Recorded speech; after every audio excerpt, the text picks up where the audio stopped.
Picture this, a pricing model that you and your clients absolutely love. It is possible. Stick with me, I'm going to show you exactly how, and I'll answer your questions. I'm Sandra Funk, and this is Design Sips, where we'll raise a glass and think tank how to bring more joy, more balance, and more abundance to your interior design business. Cheers. Cheers. All right, Sandra, so let's dive into the questions that we have today. So, Henry asks, how can I price my services where my clients are happy at the end of a project, but I make money too? Yes, happy clients and great profits, right? It is possible to have both. So, the best way to talk this through is to think about making sure that you price the project all the way during the potential client process. So you want to understand what this is going to take financially for your clients and then communicate that to them way early on so there is no confusion, right? Clients love knowing what's this going to cost me. Have you ever met a potential client that hasn't asked, what's this going to cost me? No, they need to know this because they need to know if they can afford this project. So with this program, you can become the expert that actually knows how to price a project all the way back in the beginning. So amazing. The next thing to making sure that you have totally happy clients is making sure that at the end of the project, you're not leaving them with a great big invoice, right? So again, that's not just moving pricing to the beginning of the project, but also payment terms to the front of the project, freight, 100% product up front, taxes, all of it, right? I used to do this thing where the project was over, it was beautiful, we were talking about photography, and then I started sending them invoice after invoice after invoice for receiver fees and delivery fees, all these big numbers, right? Those really add up as your projects grow larger and larger, and that can leave a really sour taste in your client's mouth. So moving that invoice to the beginning of the project, when it's all rainbows and butterflies anyway, is the play. Was that a long enough answer? Yeah, you hit all the points. Let's drink. And this isn't an hourly model that you're talking about, right? Because if you're booking hourly, you're still charging to the very end. Exactly. So that's the other factor that is so beloved by clients. When we have good data and good understanding and we can figure out our fees up front, we can charge a flat fee. Give really clear scope and boundaries so that we don't lose our shirts, right? But when we do that, the client knows exactly what this is going to cost them, and they absolutely adore this knowledge, right? They either have this money in the bank or they don't. So when they know up front, they can make a decision to take on this project or not. Clients absolutely love feeling this much education and in control of their own personal finances.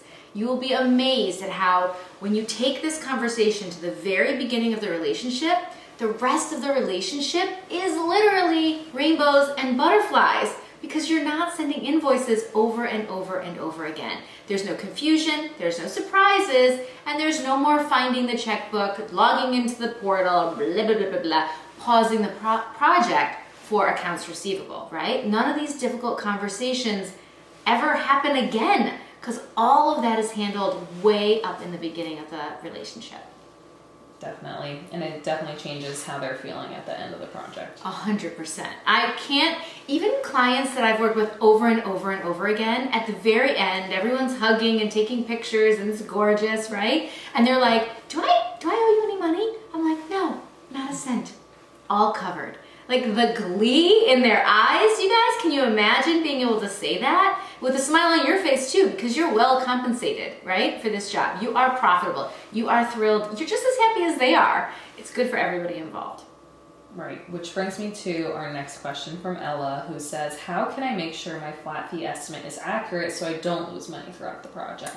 Okay, so that is so everyone's probably listening to this and going, sure, great, yeah, if I knew how to charge a flat fee that actually left me profitable, right, that the clients also felt was palatable. And that's really the meat and potatoes of what is inside my program, the standard. I can sit here and tell you, use your past data, collect that data, use it to project the future, and if that is enough information for you, go forth, prosper, enjoy it, good luck, you're gonna love it. If you need more information than that and you need me to get you into the spreadsheets and walking you through it and giving you specific examples and details and frankly, my exact calculator and exactly how I calculate flat fees, then you need to come and check out the standard and really come with me, and I will hand hold and walk you through how to do it step by step by step. Absolutely. Alrighty. So if you guys are loving this content, go ahead and hit that subscribe button. You hit subscribe, I'll drink champagne. Sound good? Sandra's always giving out more pricing strategies like this, and it's all on YouTube for you. Yeah. So Sophia asks, my client is asking for me to share my discount. How do I say no while also maintaining the relationship? Absolutely. So this is the conversation you have way in the beginning, right? Potential client process conversation. We want to make sure that we have all these conversations openly and honestly as early in the relationship as possible. We do not want to sign on a client and 3 months later it's time for some proposals and then they're asking these questions, right? So timing is everything. When we have this conversation all the way back at the beginning, we find out if they're on board with our pricing model or not. And when we talk about it way back in the beginning, it's not personal. We're just explaining to them how we run our business, right? So we can explain to them, do we charge hourly or flat fee? I'm a flat fee lover, so I would explain that. I would explain the benefits of a flat fee, that they're gonna know exactly what this project is gonna cost them up front, put it in their budget, make a plan around it, let me know when they're ready to kick it off, right? In addition, I'm gonna make sure that when it comes to sharing discounts, that conversation is happening way back in the beginning. And I have a funny story. I was walking through a potential client meeting with a client that was very open about the fact that she was interviewing multiple designers. She had a big project, new home, and they were gonna roll through it one project at a time. It was gonna be a big gig. And there was no, I knew that there was multiple designers coming through. So she had all of her questions ready. She'd obviously spoken to other industry people. And she said, do you share your discount? And I looked at her and smiled. I said, no, that's what makes this a business and not a hobby.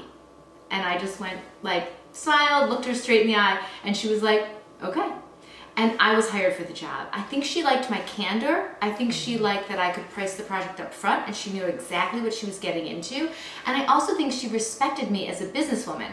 She herself a businesswoman, right? Stand in your space, own the fact that you're in business for profit. Why apologize for that? That is the point of business, right? If you are not in business for profit, you are some sort of 501(c)(3), a .org, whatever. That's different. It's 100% different. And you have to think about everything different. I am speaking to those designers who are in fact in business for profit. This is nothing to be coy about. Be straightforward. Say it without apologizing, right? And then these clients, the ones who are looking for a coupon, will pass you by. And you know what? You're not a coupon, right? You are a badass business owner who is in business for profit. And I'm not saying you have to gouge anybody or take advantage of anybody. That is not what I'm talking about. I'm talking about having a healthy business that both helps people and absolutely delivers incredible value for the exchange of money, but also gives you profit, right? You work your booty off. I know you do. I have been a designer for 20 years. I know how much work and love and sweat and tears and strife goes into it. Do not undermine yourself by giving away your profits. I could go on about that one for 5 more episodes. Instead, I'm gonna have a sip of champagne. And cheers to that. Yes. Comment below if you can resonate with what Sandra is saying. And I don't think the discount was originally meant to be passed on to our clients as well. Correct. So this is one of my favorite topics. The discount off of trade-only merchandise was meant for you, right? Go back.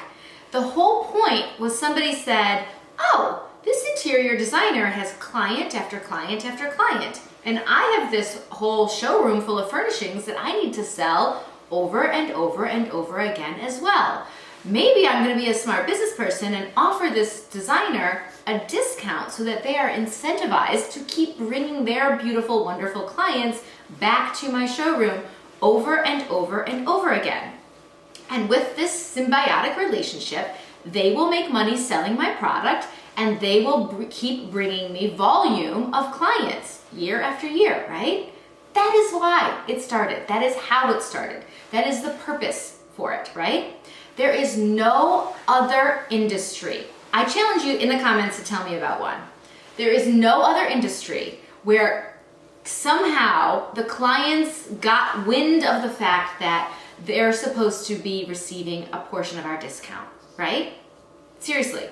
Comment below if you know another industry who is just giving it away. That is not the intention. That is not what this is about. We do not walk into Starbucks and ask them, okay, but for real, like this $5 coffee, it's floofy, it's fabulous, it smells wonderful in here, and you're doing a whole bang up job. But what did you pay for the coffee? And what's your margins on the cup?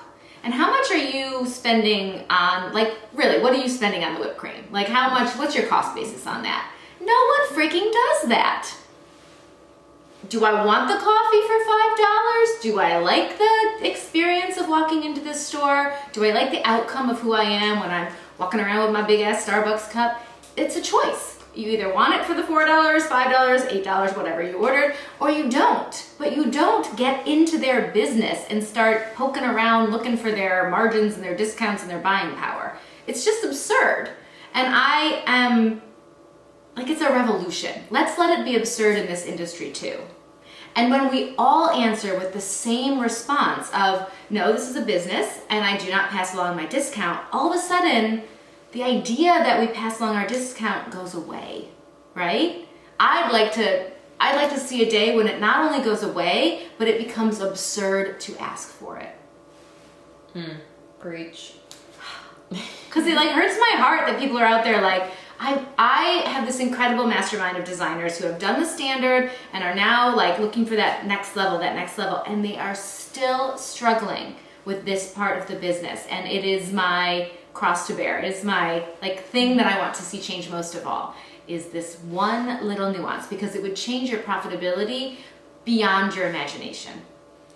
And the biggest shift. When we talk about pricing models that you and your clients love, I think there's something to say for when you're able to keep that spread and that markup, the surprise and delight you're able to bring to them throughout the process as well. Absolutely. So again, this discount was always meant for you. There is nothing unethical about keeping this discount that was meant to keep you going back to the same vendors over and over again.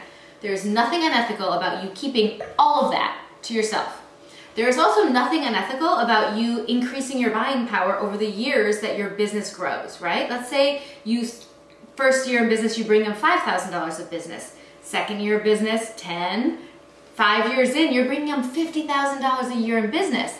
Well, you have every right to go to them and say, can I deepen that discount? I'm really showing up for you. I'm bringing you so much volume, right? So there is no shame in increasing your buying power and still keeping that spread, that difference. When we do this, it can offset our design fees, right? Our design fees could be kept more in check and thus more palatable when you're selling the job early on. Again, there's no change to the client. The client is buying reasonable retail pricing and your buying power is increasing, okay? In addition, when you are pricing this way and you understand what it's going to take to execute a project and you do flat fees up front and you make all that incredible margin on your product, you can really build in an incredible client experience. One filled with surprise and delight. So what we talk about surprise and delight, like it's obvious to me, the business baseline is incredibly excellent communication. Clarity around process, right? There's like so many benchmarks that are the bottom line for me and the bottom line standards for our industry, right? Then I want you to really push yourself to layer in above and beyond that surprise and delight. So that is building in a budget to have champagne at their delivery, if they're champagne lovers, to have the coffee of their choice at your presentations, if it's a noon or earlier, to have maybe a cocktail of their choice if it's a before or after presentation, right? To have a budget built in to send flowers for life events, a birthday, a death in the family, a birth, right? Have something built in so that you can show up in a meaningful way, but price it in so you're not losing your shirt or feeling up a creek. Holiday gifts, birthday cards, whatever it is, right? I love the idea if you're doing a big build or a gut renovation of building in a gift for the benchmarks, like we broke ground. We're sending you a beautiful, I don't know, shovel. We gutted your kitchen. We're sending you a gift certificate to an incredible restaurant that we know you like because we've been paying attention, right? We're really listening to our clients and then showing up for them with that surprise and delight. So I'd love to hear in the comments, do you do this for your clients already? Do you feel financially burdened by it? Are you building it in? Would you like to build more in? And my favorite line when I talk about this is when you do flat fees, you can build in the wiggle room to be the designer that you've always wanted to be, right? So if you've always wanted to be the designer who shows up with the gorgeous, beautiful gift on install day, if you've always wanted to be the designer that has a team member at every single install, that checks over every single delivery, right? If that's the designer you've always wanted to be, build it into your flat fee and then be that designer, right? This is 100% your choice. It is completely up to you. And it starts with your pricing model because you really do need to think it through, the whole process, the whole client experience. You really need to think all of it through and build it in from the very beginning. So if you can't tell, I am extremely passionate about the keeping your discount for you conversation, and I have an entire other episode that you should check out about that right there. All right, that's it. That's pricing today. I will see you soon. Cheers.